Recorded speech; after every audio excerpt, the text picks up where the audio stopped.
eyes are on Los Angeles' LAX airport as news breaks of a shooting with multiple casualties. Facts at the moment are scarce, though social media is awash with apparent eyewitness accounts. The incident happened at Terminal 3 at LAX, one of the biggest airports in the world. The airport's been evacuated, with buses transporting travellers away from the scene.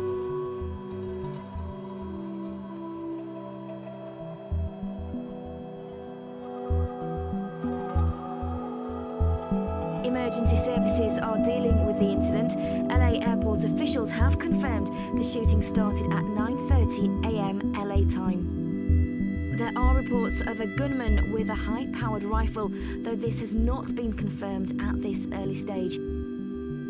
Officials are also yet to confirm whether a TSA employee was shot in the leg.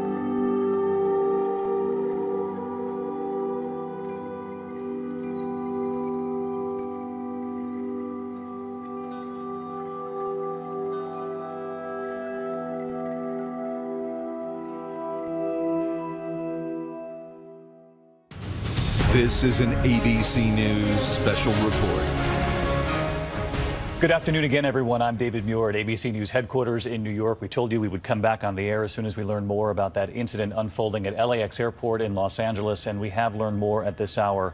We know it all began to unfold about 9:30 a.m. Pacific time. Of course, that's about 12:30 here in the East. A shooting incident at Terminal 3 at LAX. We do know that the shooter himself has been taken into custody, we are told. We also believe that a TSA officer was shot by that suspect wielding a long gun believed to be a rifle. At least 3 other people injured in addition to that TSA officer, though the extent of their injuries unclear at this hour. As you can see, multiple law enforcement officials and SWAT teams responding to the scene at this hour. Moments ago, I spoke with an eyewitness inside Terminal 3 who describes a terrifying several moments after he made it through security, picking up his belongings, as so many of us do from those bins. Once you get through security, he was picking up his belt, his shoes, was going to huddle down underneath the belt there when he was told, "You've got to run." And here's where he picked up the story from there. Leon Sarian, an eyewitness, moments ago. Leon, it's David Muir in New York. Thanks for joining us. And first of all, what did you see? I'll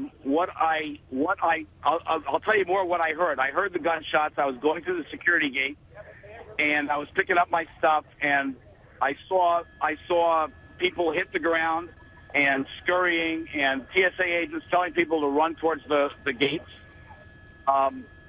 Then I grabbed up my stuff if I could, and I ran down the hallway because that's where they were telling us to go. And I got part of the way down the hall, and I had to stop. The TSA agent who was with me ran into a store, and I was just cowering in a corner. When I was cowering in a corner, a shooter came by, the one shooter that I saw. I don't know if there's more than that.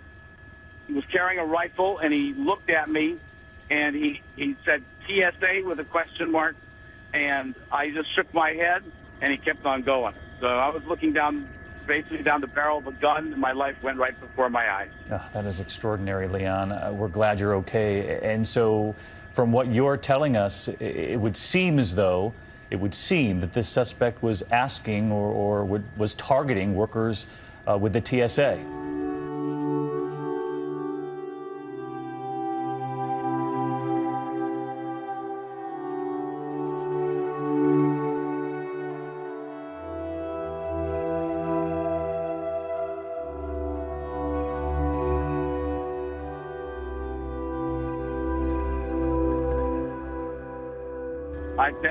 That seems like a reasonable assumption.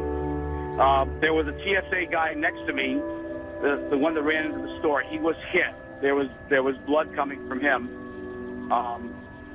but he didn't seem to be seriously injured. And Leon, just help our viewers at home. You had just gone through security. You mentioned you were picking up your belongings, out of the bins? Right. Yeah. Exactly. You know, you have to take your belt off. You have to take your shoes off. It's hard to run with no belt and no shoes. And that was the situation that I was in. So my thought was just stay put. But the TSA people wanted me out of the security area.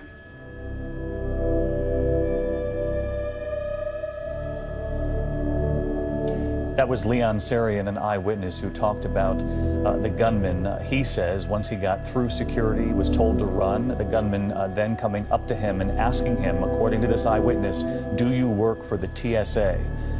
When he said no, he said the gunman then continued walking. He also told me he did not see them apprehend the suspect simply because he was trying to hide, and went on to say that one of the first things he did was to call his wife and tell her he was okay. He's just trying to get home to Milwaukee tonight. And of course, we wish him well in his travels. Glad that Leon's okay. I'm joined by our chief investigative correspondent, Brian Ross, here on the desk. And Brian, one of the things you and I were talking about is these checkpoints, is where so many of these passengers are congregated at once. It's just can be a terrifying scene. It's the most vulnerable place in the airport. It's long been known as that by authorities who have checked the security.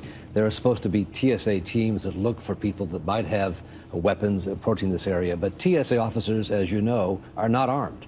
They are really sitting ducks in a situation like this. Sometimes local police are there with backup, but the TSA officers themselves are not armed. And this has long been a vulnerability and considered the most dangerous place in the airport, the bottleneck that occurs right at security before you go through security.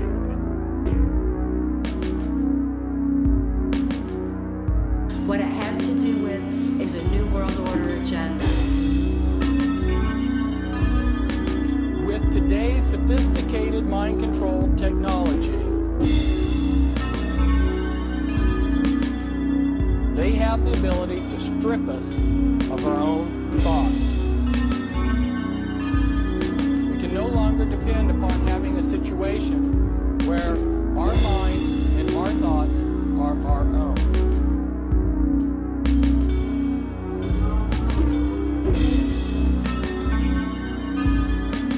A policy of mass public mind control. Hey YouTube, Volano72 here. I've got some news. I've done some research and looked for possible other videos out there about this, and there were very few, so that means there's not a lot of coverage on this, and it's really important. Obama, back in March 16th of this year, which means if, you know, this is the case, he's done this behind our backs, signed executive order 13603. I'm telling you, we're in trouble, folks. Listen to this. Through executive order 13603, Obama gave himself the power to control all vital aspects of our nation.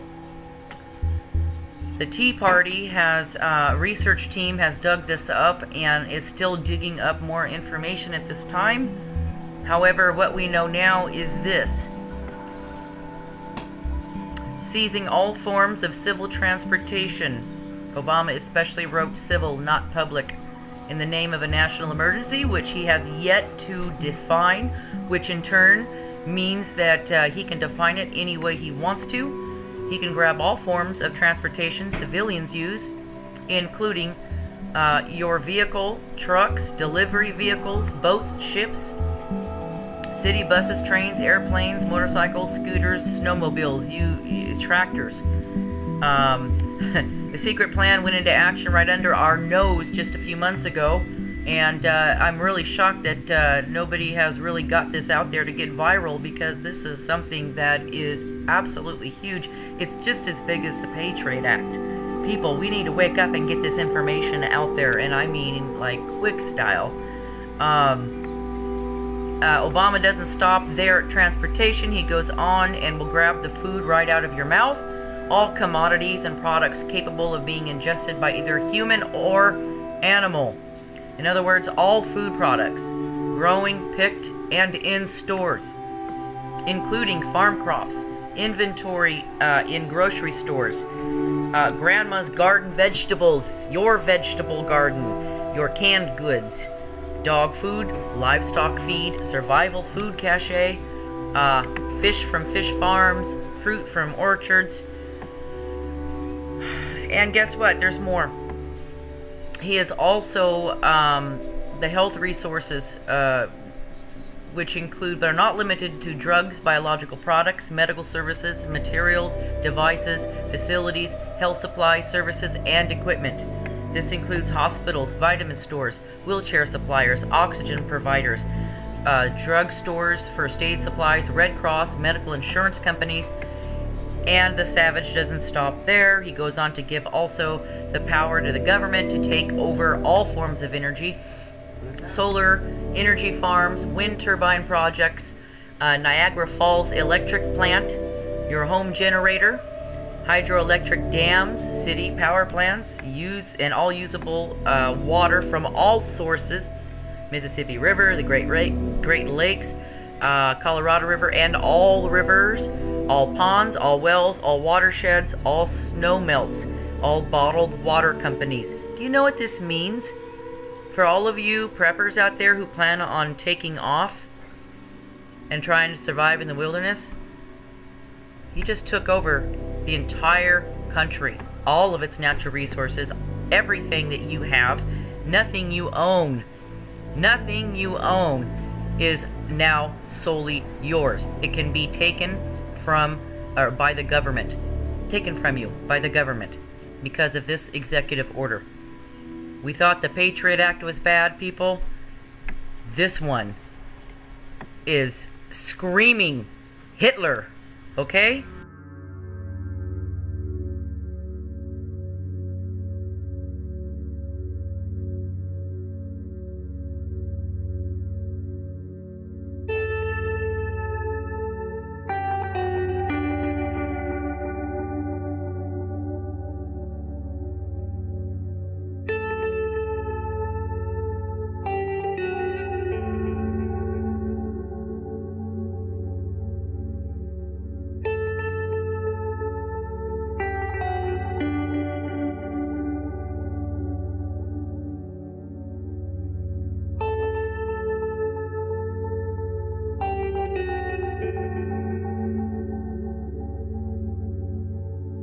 Pictures, Brian, of LAX airport, an enormous presence there. ABC's David Wright is also on the scene, and I believe he's on the phone now. Perhaps, David, you could describe what you're seeing. David, this incident has caused a complete shutdown of the area around the airport. Police have set up a perimeter about a half mile outside the airport. The cars that you may be able to hear in the background are cars that were presumably parked in the airport when this incident happened. I've seen a steady stream of people coming out on foot, carrying lugging their roller bags. No one is able to get in except on foot, and it's going to cause a lot of delays for a lot of people, to be sure.